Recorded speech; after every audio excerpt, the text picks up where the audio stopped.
विद्यालय द्वारा आपका डेटा अपलोड किया जा रहा है। आपको विश्वविद्यालय महाविद्यालय जाने की कोई आवश्यकता नहीं है।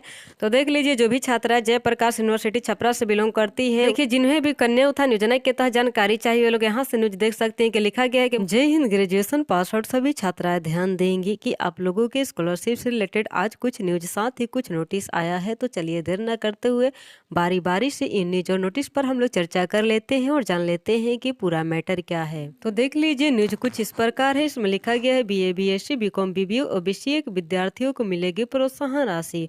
आगे देखिए लिखा गया है बीआर रिव्यू समेत सभी विश्वविद्यालयों से लेकर सहायता प्राप्त अकादमिक संस्थानों में बीए, बीएससी, बीकॉम, बीबीए और बीसीए की पढ़ाई करने वाले छात्रों को NTS national apprenticeship and training scheme के तहत हर माह 9,000 की प्रोत्साहन राशि मिलेगी। इसमें परंपरागत से लेकर निजी शामिल है। प्रदेश के सभी अंगीभूत राजकीय महाविद्यालयों में बनाए गए एटीपी और एएटीपीओ के लिए प्रशिक्षण का आयोजन शनिवार को पटना के वीमेंस कॉलेज में होगा। बीआर रिव्यू के रजिस्ट्रार डॉक्टर अपराजिता कृष्णा ने अंगीभूत कॉलेजों के प्राचार्यों को पत्र भेजकर कहा है कि प्रशिक्षण में नामित प्रतिनिधि की भागीदारी सुनिश्चित करें। जानकारी के अनुसार प्रोत्साहन राशि का आधा भाग केंद्र सरकार के शिक्षा मंत्रालय और आधा भाग अप्रेंटिसशिप का अवसर देने वाले संस्थान की ओर से विद्यार्थियों के बैंक खाते में डीबीटी डायरेक्ट बेनिफिट ट्रांसफर होगा। इसके लिए छात्रों संबंधित प्रतिष्ठानों को एनएटीएस पोर्टल पर रजिस्ट्रेशन कराना होगा। साथ ही सभी संस्थानों में एटीपीओ यानी apprenticeship training and placement officer और एएटीपी यानी assistant apprenticeship training and placement officer नामित किया जाएगा। साथ ही संबंधित संस्थान को एस्टेब्लिशमेंट व अकादमी संस्थान के तौर पर तकनीकी शिक्षा के क्षेत्र में भारत सरकार की नियामक संस्था एआईसीटीई ऑल इंडिया सर्वे टेक्निकल एजुकेशन की ओर से संचालित एनएटीएस पोर्टल पर पंजीयन कराना होगा। देखिए आगे लिखा गया है कि एटीपीओ एटीपीओ नामित नहीं। देखिए बताया जा रहा है कि कॉलेज में अब तक एटीपीओ एटीपीओ नामित नहीं किए गए हैं। पूर्व में उच्च शिक्षा निदेशक की ओर से सभी विश्वविद्यालयों को पत्र जारी किया गया था। इसमें कहा गया था कि अप्रेंटिसशिप स्नातक अध्ययन की अंतिम परीक्षा पास होने के बाद ही किया जाएगा। अप्रेंटिसशिप की ट्रेनिंग अवधि 12 महीनों की होगी। साथ ही वर्ष 2020 के बाद उत्तीर्ण बीए, बीएससी, बीबीए, बीसीए और बीकॉम के स्नातक छात्रों को भी इसका लाभ मिलेगा। इसके लिए जरूरी होगा कि छात्रों को अंतिम सत्र सेमेस्टर का अंक पत्र प्राप्त हो चुका हो। इसकी अवधि तक प्रोत्साहन राशि नियत रहेगी। देखिए सरकार की बहुत अच्छी पहल है कि जो भी स्टूडेंट 2020 के बाद ग्रेजुएशन किए हैं उन्हें 12 महीने की ट्रेनिंग करनी होगी और उन्हें हर महीने 9,000 की राशि मिल जाएगी। तो ये बहुत ही अच्छी पहल है। सभी स्टूडेंट को इसमें बढ़ चढ़कर हिस्सा लेना चाहिए और 9,000 की राशि पर माह मिले तो ये अच्छी बात है। तो आप लोग को इसमें बढ़ चढ़कर हिस्सा लेना चाहिए। देखिए जिन्हें भी कन्या उत्थान योजना के तहत जानकारी चाहिए वो लोग यहाँ से न्यूज देख सकते हैं कि लिखा गया है कि मुख्यमंत्री कन्या उत्थान योजना के लाभ नहीं मिलने पर विश्वविद्यालय पहुंची छात्राएं। आगे देखिए लिखा गया है मुख्यमंत्री कन्या योजना के लाभ को लेकर वोकेशनल कोर्स की छात्राएं शिकायत लेकर विश्वविद्यालय पहुंच गए। उनका कहना था कि अधिक फीस देकर उन्होंने कोर्स किया फिर भी उन्हें योजना का लाभ नहीं मिल रहा। सरकार की ओर से अब तक वोकेशनल से 3 ईयर डिग्री कोर्स को पात्रता सूची में शामिल नहीं किया गया। इसकी वजह से सैकड़ों छात्राएं खुद को ठगा महसूस कर रही हैं। विभाग की ओर से दिसंबर 2024 तक जारी रिजल्ट के आधार पर उत्तीर्ण छात्राओं का नाम पोर्टल पर जोड़ा जा रहा है। इसके लिए 31 जनवरी तक का समय दिया गया। अलग अलग कॉलेजों से वोकेशनल कोर्स करने वाली छात्राओं का कहना था कि पिछले साल वोकेशनल और स्थायी समानता वाले कॉलेजों की छात्राओं को भी योजना का लाभ मिलने की बात सामने आई थी। वे लगातार पोर्टल पर देख रही है लेकिन अब तक उनका नाम अपलोड नहीं हुआ है। बता दें कि विभाग की ओर से पोर्टल खुलने की सूचना के बाद बीआर रिव्यू के संबंध कॉलेजों की छात्राएं विश्वविद्यालय का चक्कर लगा रही है। सीएम से मिलकर करेंगे शिकायत। मामले में विश्वविद्यालय कर्मियों की ओर से बताया गया कि विभाग की ओर से वोकेशनल कोर्स को लेकर कोई आदेश अभी नहीं आया। विभाग का आदेश मिलने पर ही नाम जोड़ा जाएगा। वहीं छात्राओं ने बताया कि मुख्यमंत्री से मिलकर शिकायत करेंगी। एक ओर सरकार और विभाग वोकेशनल कोर्स को बढ़ावा देने की बात कर रहे हैं तो दूसरी ओर कोर्स करने वाले के साथ इस तरह का व्यवहार किया जा रहा है। बता दें कि पिछले महीने विश्वविद्यालय की ओर से उच्च शिक्षा निदेशालय से वोकेशनल और स्थायी समानता वाले कॉलेजों की छात्राओं को लेकर मार्गदर्शन मांगा गया लेकिन मामले में कोई जवाब नहीं मिला है। अब देखिए ये तो रहा बीआर रिव्यू का न्यूज। चलिए अब जयप्रकाश यूनिवर्सिटी छपरा के बारे में जो नोटिस आया है उसके बारे में आप लोग को हम बता देते हैं।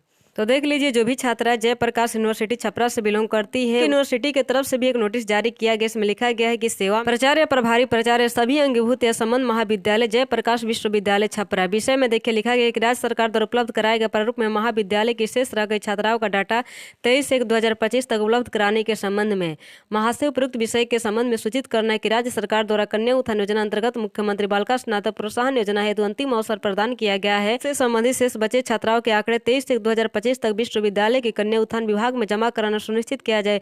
इनमें उन्हीं छात्राओं के अंक पत्र का आंकड़ा उपलब्ध कराया जाए जिसके अंक पत्र की निर्गत तिथि 8/12/2021, 19/1/2023, 20/10/2023, 2023, 19/1/2023 और दिसंबर 2024 अंकन की त्रुटि नहीं हो, इस पर विशेष ध्यान दिया जाए। साथ ही साथ अपने महाविद्यालय के कन्या उत्थान के नोडल पदाधिकारी का मोबाइल नंबर भी उपलब्ध करवाने की कृपा करें। तो आप लोग अपना मार्कशीट जांच लीजिएगा और डेट देख लीजिएगा कि आप लोग का रिजल्ट कब प्रकाशित हुआ है।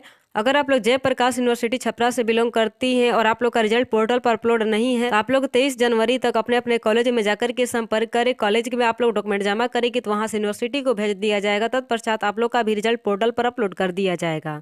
अब देखिए, जो भी छात्रा ललित नारायण मिथिला यूनिवर्सिटी दरभंगा से बिलोंग करती हैं उनके लिए भी एक नोटिस आएगी। कन्या उत्थान योजना स्नातक पास सेशन 2021 से 24 का कुछ स्टूडेंट का डेटा अपलोड किया गया है, कुछ का बाकी, जिसका नहीं इंतजार करे सबका अपलोड कर दिया जाएगा। अब देखिए, इस लिंक के माध्यम से आप लोग चेक कर सकती हैं। हालांकि वीडियो में आगे बता दिया जाएगा कि कैसे चेक करना है, आप लोग चेक कर लीजिएगा। ध्यान देंगे, जिनका भी लिस्ट में नाम ऐड नहीं हुआ है फिलहाल परेशान न हो। विश्वविद्यालय द्वारा आपका डेटा अपलोड किया जा रहा है। आपको विश्वविद्यालय महाविद्यालय जाने की कोई आवश्यकता नहीं है। जिन भी छात्राओं का डेटा अभी तक पोर्टल पर अपलोड नहीं किया गया है और साथ ही जिन लोगों ने ऑलरेडी कॉलेज या यूनिवर्सिटी में डॉक्यूमेंट जमा कर दिया है या जो न्यू सेशन की छात्राएं हैं उनसे तो डॉक्यूमेंट मांगा ही नहीं जा रहा है, तो आप लोग पेशेंस रखिए। 31 जनवरी तक तिथि विस्तारित की गई है।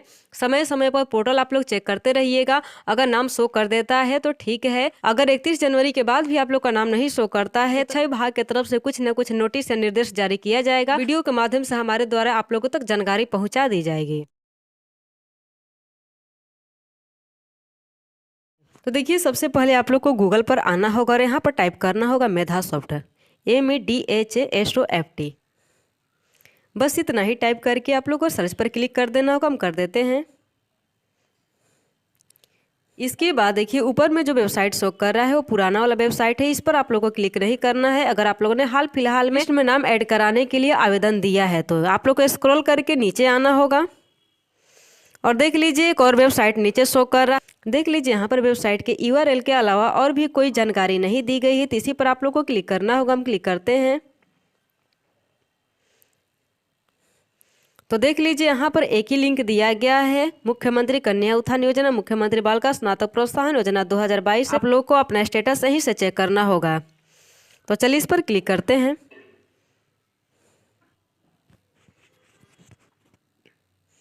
देखिए, स्क्रॉल करके जैसे हम लोग नीचे आते हैं, यहाँ पर भी वही सब बातें लिखी गई थी जो कि ओल्ड पोर्टल पर लिखा गया है। अब देखिए, यहाँ पर लिखा गया है official login, click here for official login. इस पर आप लोग क्लिक करेंगी